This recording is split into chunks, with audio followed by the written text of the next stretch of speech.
قال النبي صلى الله عليه وآله وسلم: إذا أراد الله بعبد خيرا استعمله، وفي رواية عسله. قال: وما استعمله يا رسول الله؟ قال: وفقه لعمل صالح ثم يقبضه عليه. ينتظره الرب عز وجل، يمهله حتى يدخل في الصلاة، فإذا دخل في الصلاة قبض الله عز وجل روحه. يمهله الله عز وجل حتى يبدأ بالصيام، فإذا بدأ بالصيام قبض الله عز وجل روحه. يمهله الله حتى يحرم، فإذا أحرم ولبى قبض الله عز وجل روحه. من أعظم الأمور التي يلقى الإنسان بها ربه عز وجل أن يموت بحسن الخاتمة.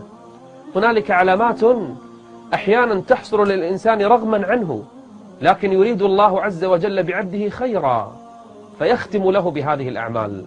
منها أن يموت الإنسان في يوم جمعة أو يموت في ليلة جمعة.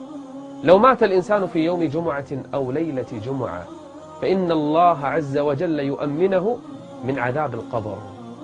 كرامة، وأي كرامة!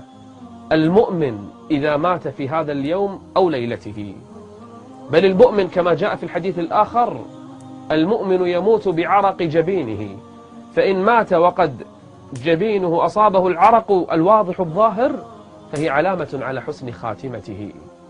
ومن حسن ختام المرء أن يقبضه الله عز وجل بالشهادة في سبيله. والشهادة أنواع، فالمطعون شهيد الذي مات طعنا، والمبطون شهيد الذي مات بداء البطن، والحريق شهيد. لو الإنسان مات حرقا فإنه شهيد يقبله الله عز وجل شهيدا، وهذا حسن ختام.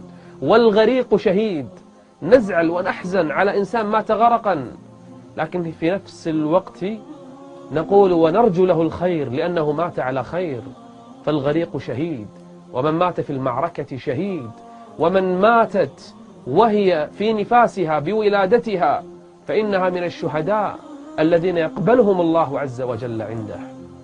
الطاعون وبعض الأوبئة التي تنتشر إن كانت كالطاعون فهي من الشهادة في سبيل الله. والشهداء في هذه الأمة كثر، ليس فقط شهيد المعركة هو الشهيد، بل كل هذه الأصناف من الشهداء في سبيل الله. بل من مات دون ماله ودون عرضه ودون نفسه فهو شهيد عند الله عز وجل.